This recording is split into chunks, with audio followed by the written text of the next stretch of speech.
పెద్దల్ని ఎదిరించి మతాంతర వివాహం చేసుకున్న ఆ జంట 2 పిల్లలతో అన్యోన్యంగా జీవిస్తోంది. అయితే కేసుల పేరుతో పోలీసులు ఇంటిని సోదా చేయడం, భర్తలు తీసుకెళ్లడాన్ని అవమానంగా భావించిన యువతి తన 2 కుమార్తెలకు ఉరివేసి తాను బలవన్మరణానికి పాల్పడింది.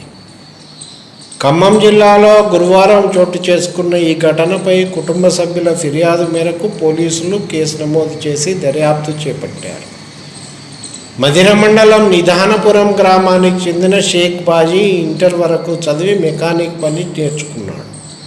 సూర్యాపేటకు చెందిన మౌలిక అలియాస్ ఫ్రెజాతో ఫోన్లో పరిచయం ఏర్పడింది. అది కాస్త ప్రేమకు దారితీసింది. ఎంటెక్ వరకు చదువుకున్న యువతి పెద్దలను ఎదిరించి 6 ఏళ్ల క్రితం బాజీని వివాహం చేసుకుంది. పెళ్ళయ్యాక ఖమ్మంలో కాపురం పెట్టారు. అన్యోన్యంగా ఉండే దంపతులకు 2 కుమార్తెలు మెహక్, మస్రూర్ ఉన్నారు.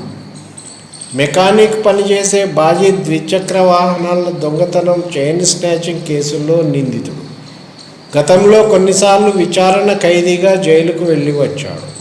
5 నెలల క్రితం సొంత ఊరికి కాపురం మార్చాడు. ఈ క్రమంలో పాత కేసులకు సంబంధించి బుధవారం సాయంత్రం 2 పోలీసులు బాజీని తీసుకెళ్లారు. అతడు అపహరించిన ఫోన్ కొన్న వ్యక్తిని తీసుకెళ్లేందుకు గురువారం ఉదయం మరొకసారి వచ్చిన పోలీసులు బాజీ ఇంటిని తనిఖీ చేశారు.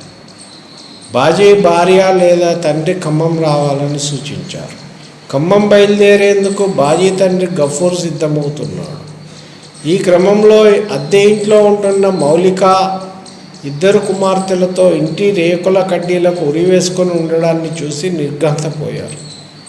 పోలీసులు ఘటనా స్థలాన్ని సందర్శించి కుటుంబ సభ్యుల నుంచి వివరాలు సేకరించారు. బాజీపై గతంలో కేసులున్న మాట వాస్తవమే. ఇప్పుడు సొంత ఊరిలోనే ఉంటూ పని చేసుకుంటున్నాడు. అవమాన భారంతోనే నా కోడలు ఈ దారుణానికి ఒడిగట్టింది అని బాజీ తండ్రి గఫూర్ ఆవేదనగా చెప్పారు.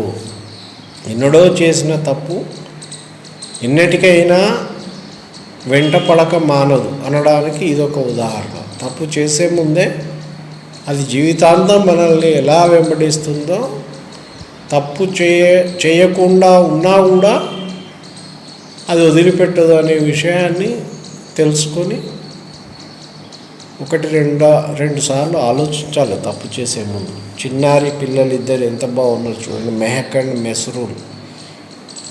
ఎన్నో ఆశలతోటి ప్రేమించిన వ్యక్తిని పెళ్లి చేసుకొని జీవితం పంచుకొని ఉన్నత విద్య చదివి వచ్చినటువంటి ఆ యువతి మనసు ఇరిగిపోయింది, శరీరం త్యాగం చేసింది. పిటి.